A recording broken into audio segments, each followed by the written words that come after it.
Well, morning guys. I get the privilege of preaching this morning on this quite incredible passage from Mark chapter 2 on the calling of Levi. I've got 3 points for you today, as you've come to expect, and they are the man, the calling, and the tension, okay?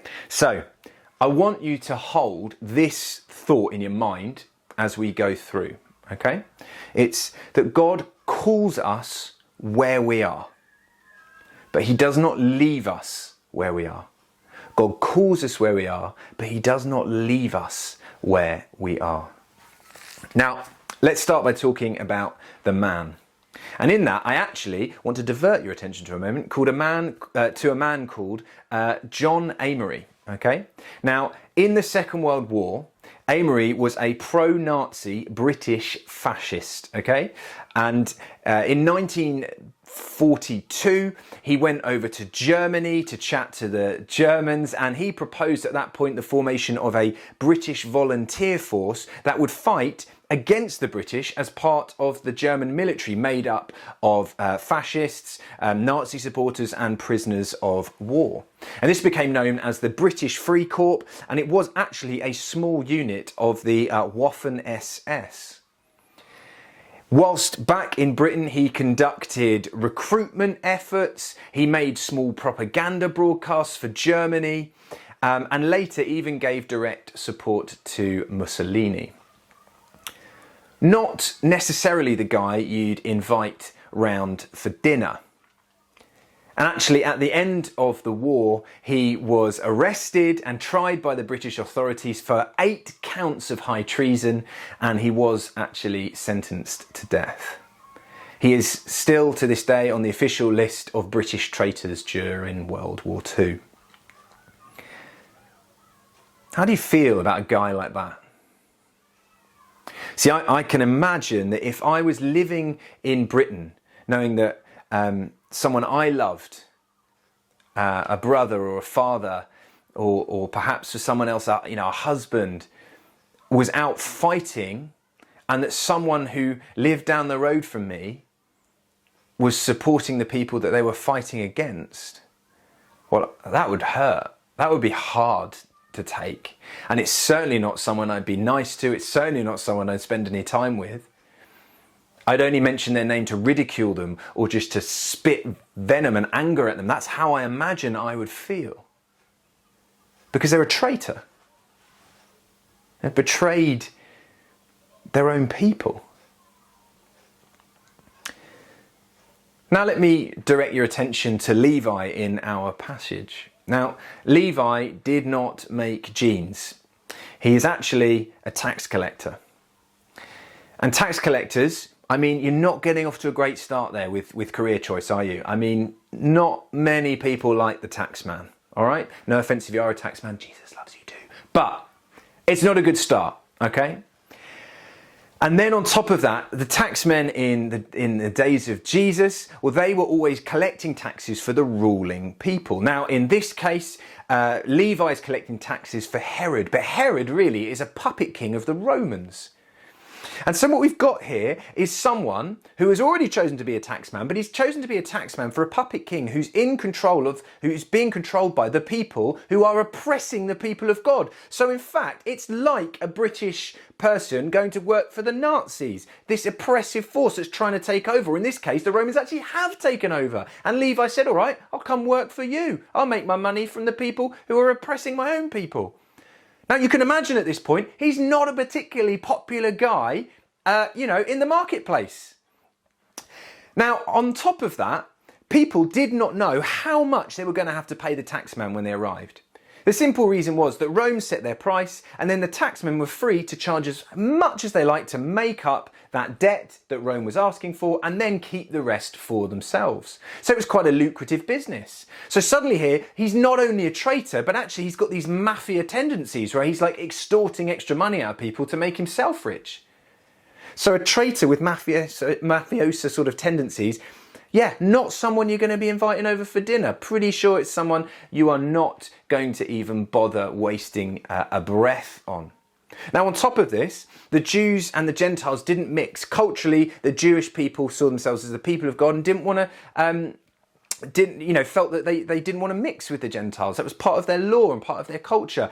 And Levi sort of sticks two fingers up to this and says, I'll mix with whoever I want to mix with. And so he's sort of saying, not only have I done all these other things, but actually your culture and practices, I'm not really interested in them either. So on all these different counts, Levi is basically setting himself up for a fail. He's not a liked guy in any way. And I think maybe you're starting to see some similarities between Levi and Amory, who I was talking about before, that British World War II traitor. In fact, in his commentary on this passage, William Barclay calls this moment the call of the man who all men hated. So the scene is set at this point then. This traitor with mafia tendencies who ignores his cultural customs and practices is sitting there at his tax booth. And then along comes Jesus. And this is where we get to the call, verses 13 and 14. Verses 14. Jesus is out again by the lake. Just want to come back to that again. He's out by the lake. You see, as the synagogue doors continue to shut on him, with the religious leaders thinking, we don't want this guy preaching, too many people listen to him. He's out and about, doesn't bother him. He's out where the people are.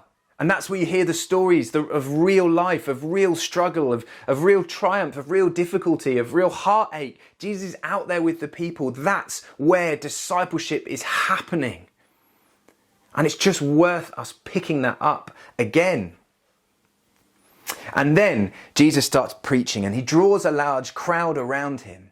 But of all the faces in the crowd, his gaze does not stop on any one of them, but looks past them to see this tax collector who set himself up by the beach, table full of money. He's sort of perhaps peering over one of the stacks, and Jesus sees him. In fact, he does three things. He sees him, he loves him, and then he calls him. See, the crowd and Levi, neither of them would have seen this coming. That as Jesus walked along, he saw Levi, son of Alphaeus, sitting at his tax collector's booth. Most people don't see tax collectors. They don't bother looking at them. They're traitors. They spit as they walk past. But Jesus sees him. And he sees all of him. Not just sees to look at, but sees him, the man, who he is, what he's done, his deeds, his choices, his sin. He sees it all in this moment. And Levi doesn't know what to do with himself. He's not expecting this because he's already made his choice. He's made his bed. He's got to lie in it. He's decided, I'm going to be a traitor and I can't come back from this. I've betrayed my people. It's game over for me. I've made that life-defining choice. And maybe there's someone here today, you're listening to this and you're thinking, that's me. I'm that guy sitting at the tax collector's booth. Like, I made my choice. I've made this life-defining choice by something I've done or something I haven't done or something I've said or something I haven't said that means I'm now stuck here and there's nothing I can do about it. I want you to hear me that Jesus sees you today like he sees Levi. And his next words to Levi, I need you to hear them because they're words to you as well, because they are not words of rebuke. He's not about to see Levi and shame him in front of the rest of the crowd. He sees him and he loves him and his love compels him. And he says, follow me. You, come follow me. It's an invitation. It's an invitation. And in this moment of Jesus saying, follow me, Levi is not just hearing follow me, he's hearing come to me. You're welcome with me. You're forgiven. You're restored. You can have hope again. You're not stuck anymore. You've got a future with me. It is not over for you like you thought it was. And if you're feeling stuck today, that is exactly what Jesus is saying over you. It is not over for you. Jesus sees you and he loves you and he calls you today just as he has done Levi. You have not lived a life beyond the reach of his grace and his kindness. You have not lived a life beyond the reach of his grace. That's what we're seeing here. And then we get to the tension, verses 15 to 17. So Jesus has called Levi, they've got up, and then Jesus says, guess what? We're having a party at your house. And so Jesus sets up this dinner party, which he hosts at Levi's house. And obviously Levi's got a bit of cash, so you can imagine it's probably looking pretty lavish, pretty nice. The table's set. But the people filling the spaces are not the normal people you'd expect at the dinner party. No, Jesus has filled it with the scallywags, with the sinners, with the people who are living offensive, unclean, sinful lives. And I need us to grasp the shock factor here, because I think sometimes we hear these stories and we're like, yeah, I'd be like Jesus. I'd invite them all over too. No, you wouldn't. I wouldn't either, probably. Because we're not talking like people who are a bit rude to their parents sometimes, or people who struggle a bit socially and sometimes just speak their mind when they probably shouldn't, or the office bully. We're not talking that, Lee. We're talking like, imagine a table that's got like fascists and sex offenders and terrorists. That's the shock level culturally that Jesus is sending out here.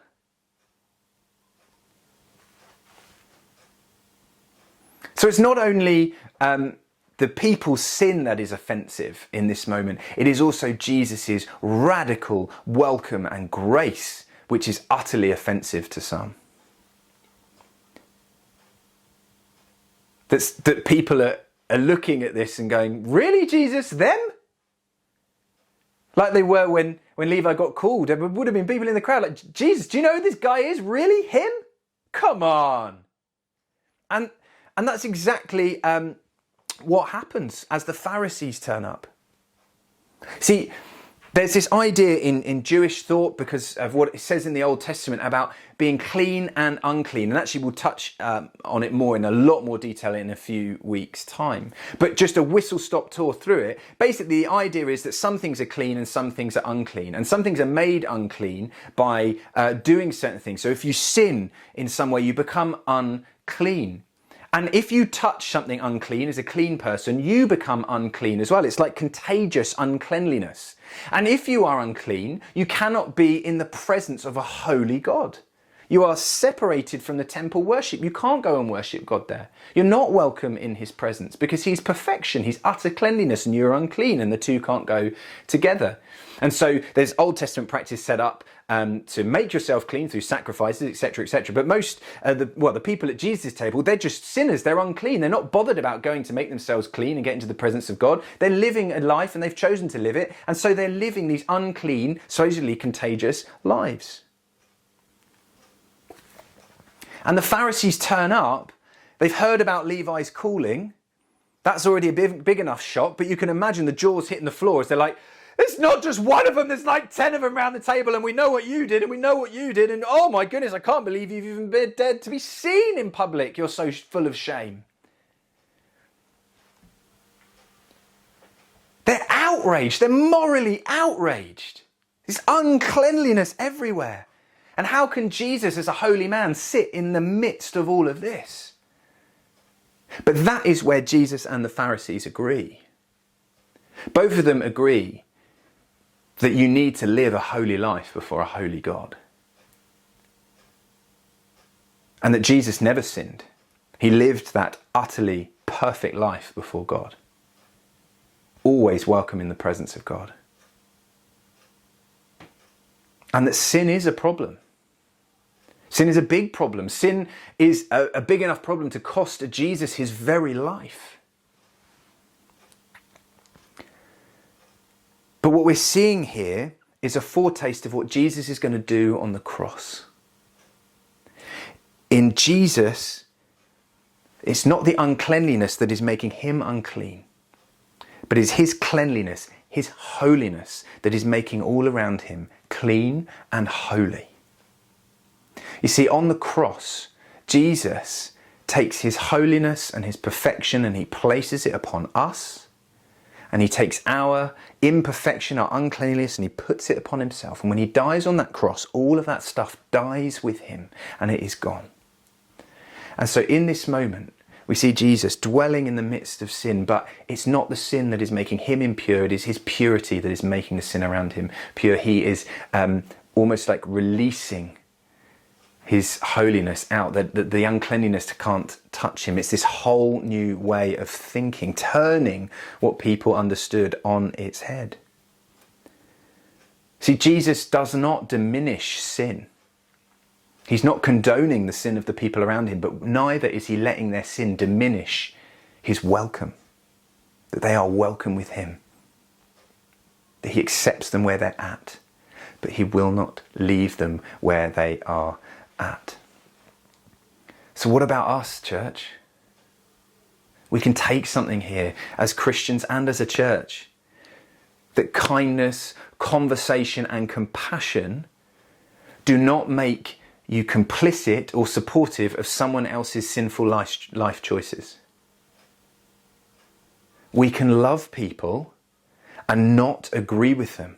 We can love people and not agree with the way they are choosing to live their lives. Jesus shows us this right here in this passage as he eats at this dinner party.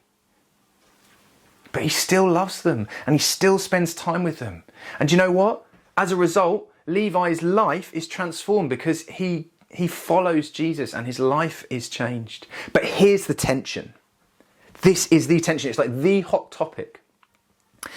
It's how do you hold the all-inclusive welcome with this idea of holy living before a holy God?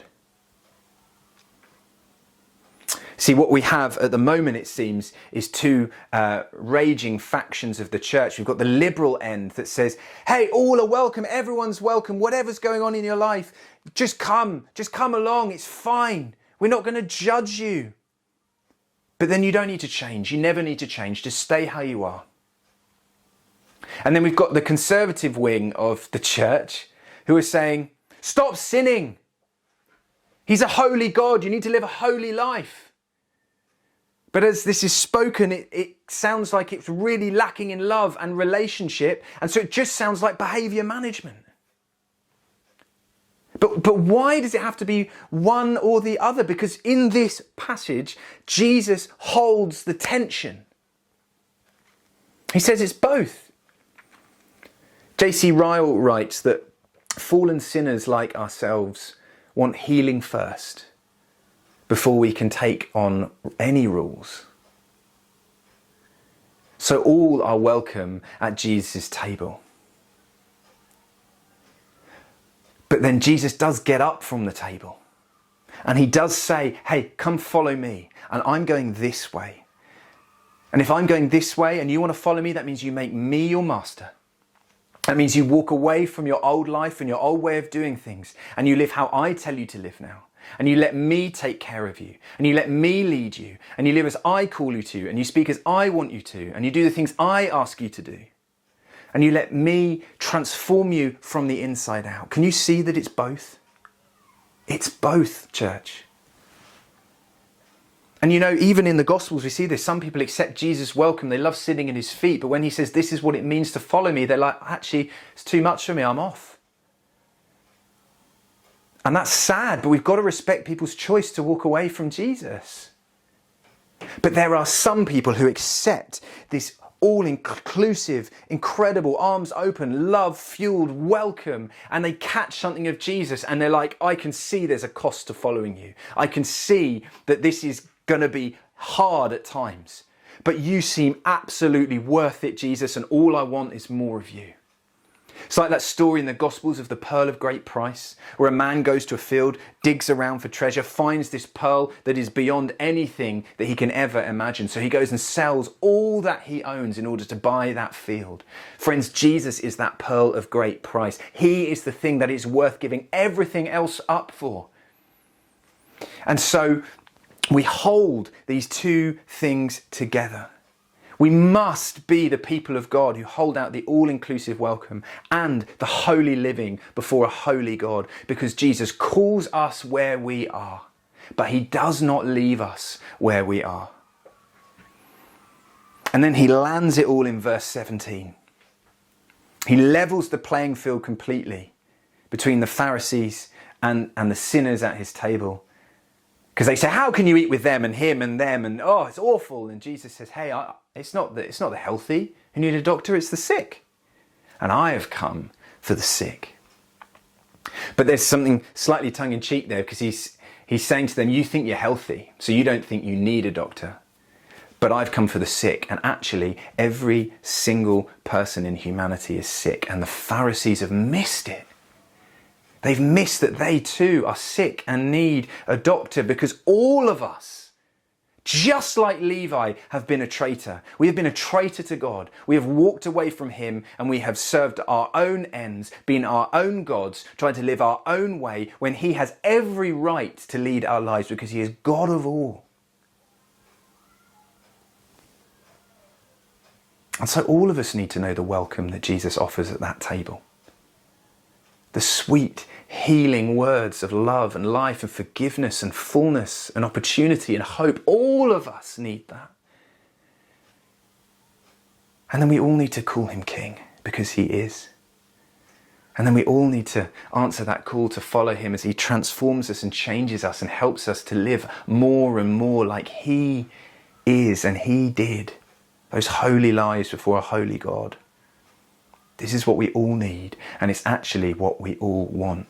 Everything you are looking for, you will actually find in the person of Jesus. Now, I know that some of you here are still hearing, yeah, but not me. I'm too awful. I've gone too far. Hear these words from J.C. Ryle. He writes, no sin-sick soul is too far gone for Jesus. It is his glory to heal and restore to life the most desperate cases.